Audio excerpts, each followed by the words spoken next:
Here we go. Here we go. We got two of the best players in the game on Treasure Island with a gentleman's agreement not to go Egypt. We got Eery, the winner of the last major tournament, and Carnage, who is the winner of, or the leader of the Sparta ladder that just got reset recently. With something like 100 and some odd wins and like less than 10 losses. It was pretty incredible. Maybe even less than 10, like maybe less than 5. I can't even remember. But it was incredibly small. Eery is planning to do Eery things, getting up a barracks early on. No surprise there. But Carnage is playing Persia, right? So Persia also has a really strong barracks unit in the Sparbara. So, and there is the barracks going up. So both players know exactly the builder they're getting. Look at the exact villager timing, and like both of them queuing up at the exact same time. That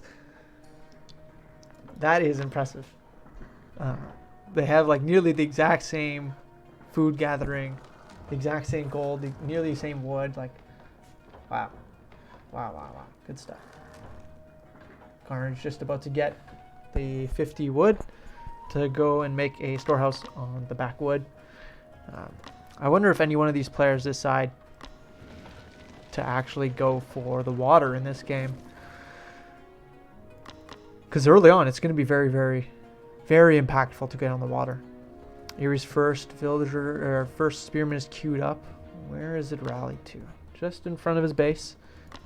But now he's queuing up and sending them over here. I believe he scouted that barracks. Yes, he does. And Carnage is going to be able to produce some Sparabar here. One of the best upgrades that Carnage can get against any aggression that Eery puts out is this A10. So I'd like to see him get that up as fast as he can. But right now he's just being a nuisance. And this is what you can do when you know your opponent is going to be rushing you with some spearmen. Just be a nuisance in the middle of the map. Do some chip damage with your scout.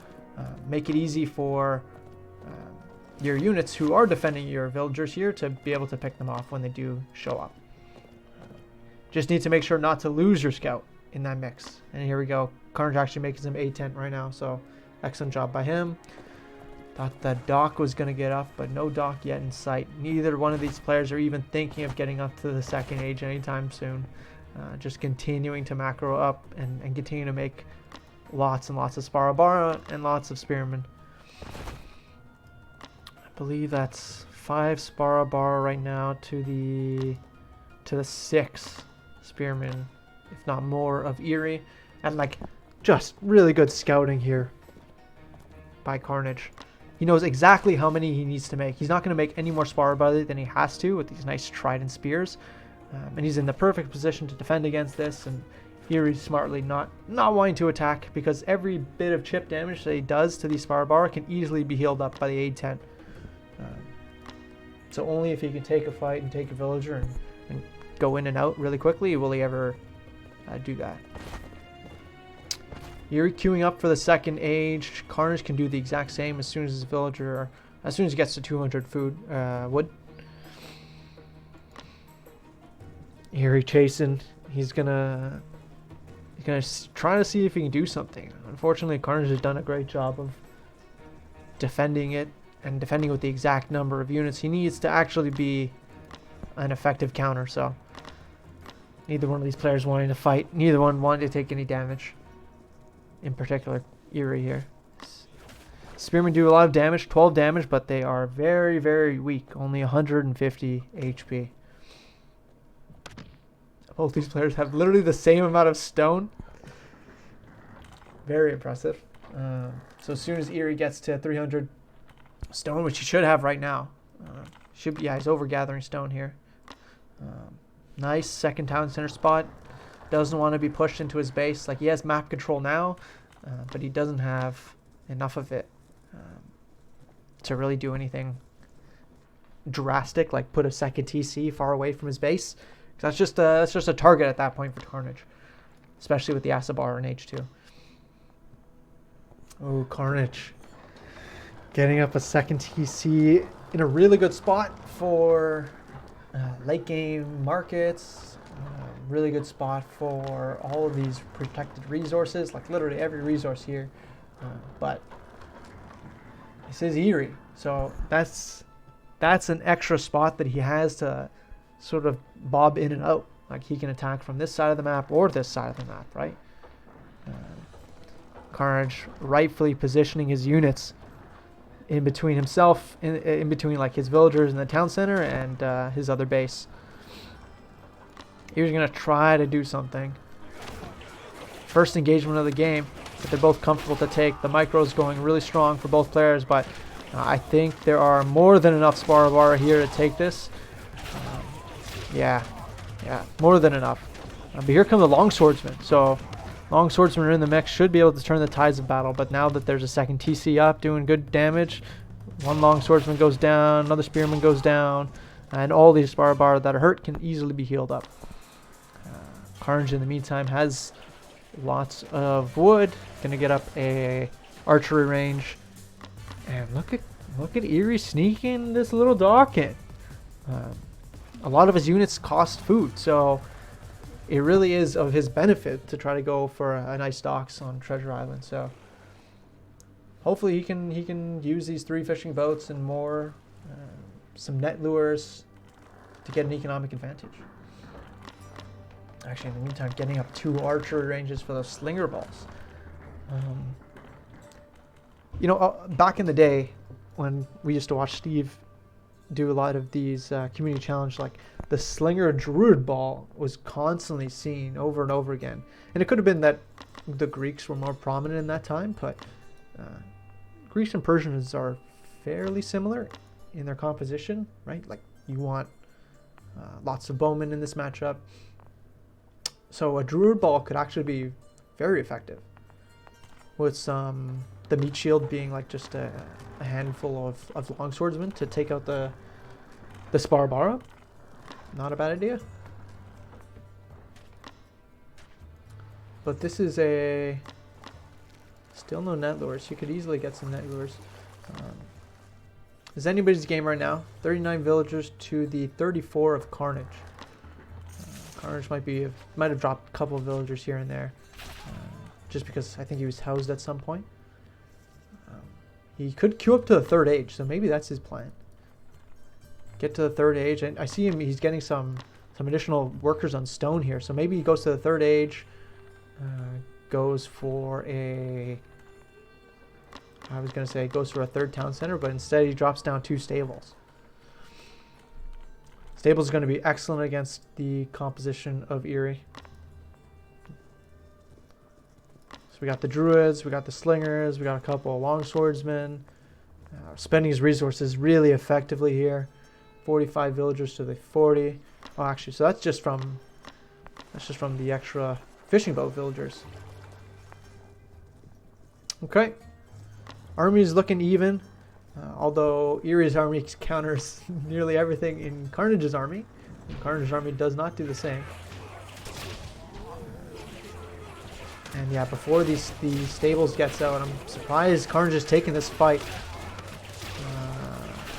He's moving up his slingers to do some good micro against the bowman here, and the bowman count's falling super fast.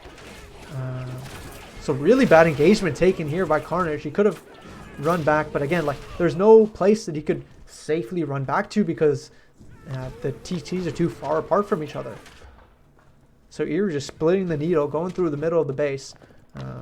Carnage is making some Asabara, which are going to be great against this composition. Continuing to make some archers, and I believe he has a barracks here as well that he's making from.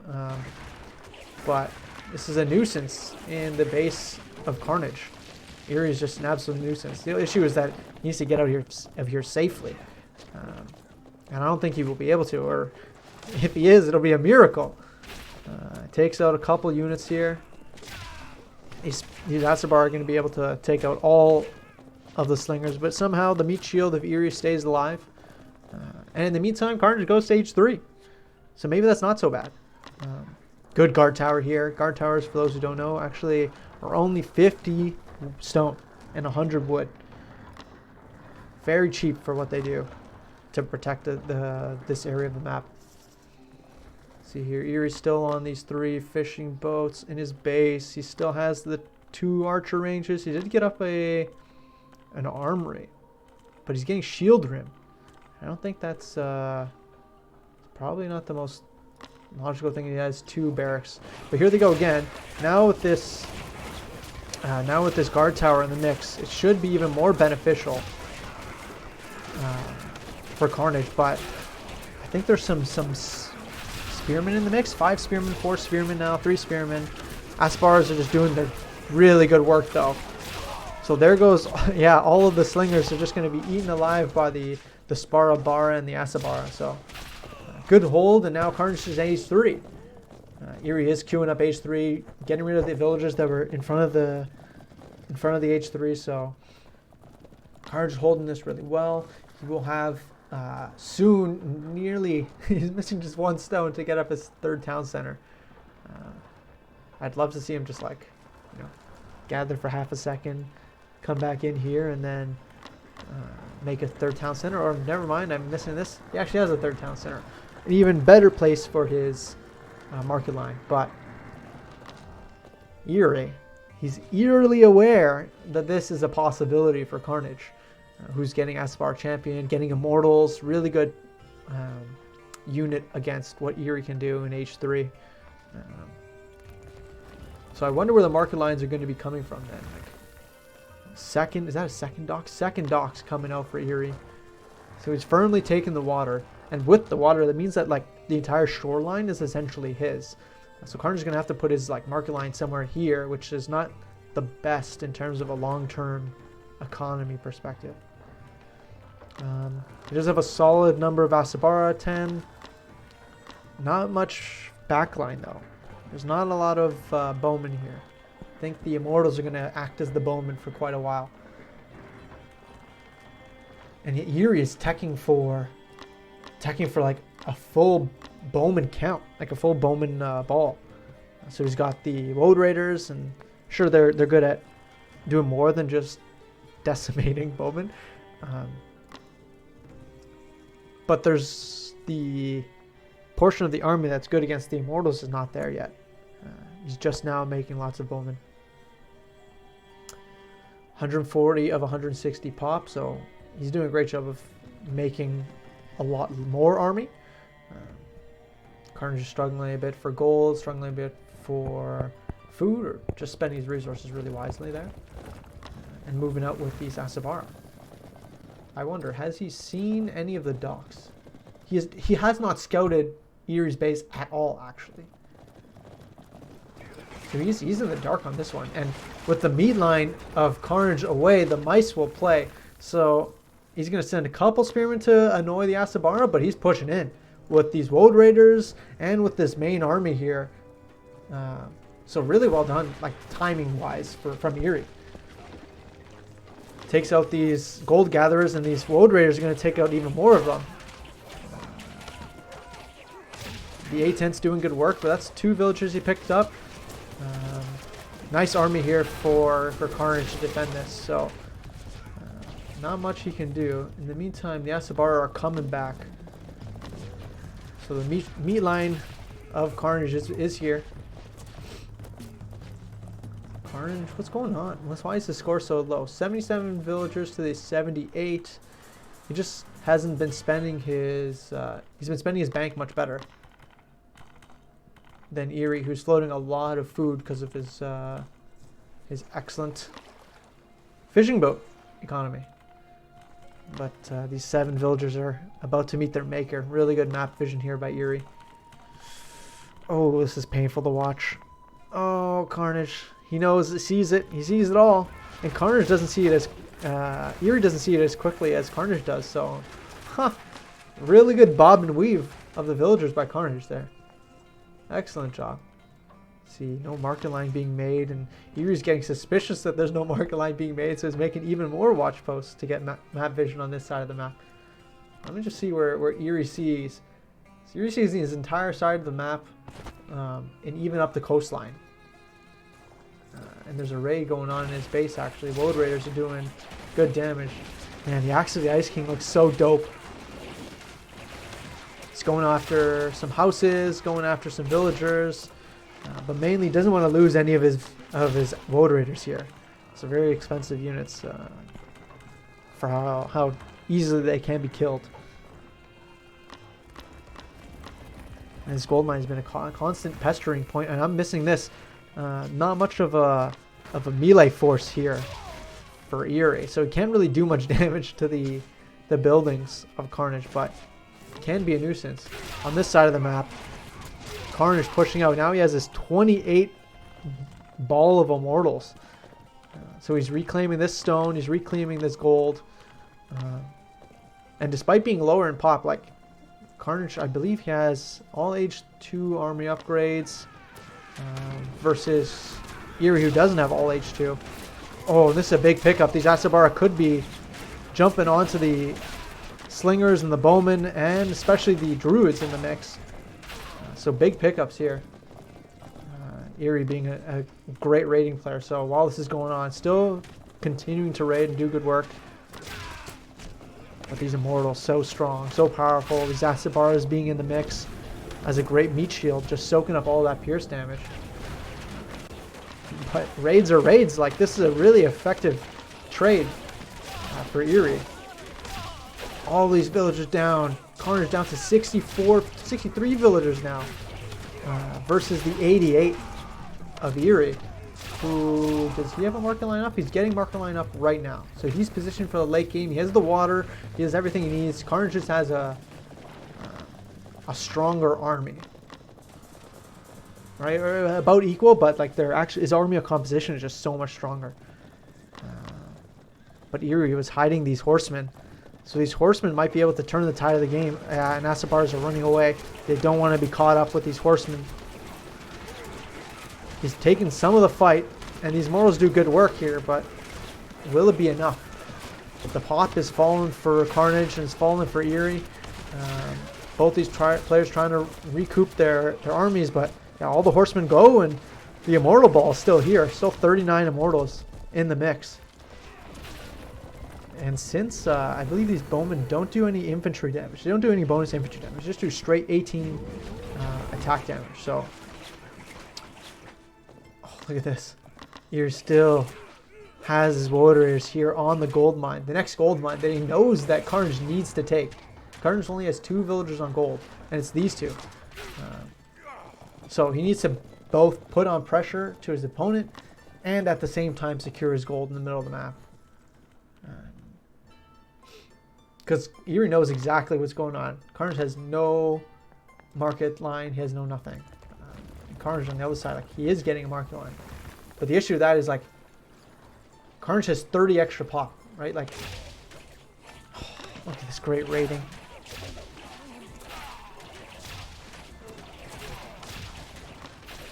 So Carnage trying to establish map control of the middle of the map in order to get all of these gold mines. Trying to make a marking line in the middle of the map. What? I have never seen that before. Not what I expected. Let's see here. Immortals do at 16.8 DPS in general. So they are the better unit. They do cost a lot more than the bowmen. But this isn't a fight that Carnage can take. His population is so much lower, but he needs to establish the map control. He doesn't have any more gold anywhere in his base. He doesn't have the market lines set up. Here he's going to H4. He's building tons of resources. And yeah, despite trading fairly evenly with this army here, I think, and Carnage taking the W in this fight relatively, it's going to be the whoever can max up after this fight that's going to matter the most. Yeah, Carnage looking like he's going to lose his tug of war. Eery with the druid ball of bowmen, the bowmen and the druids in the mix, easily taking out these units. And yeah, well played.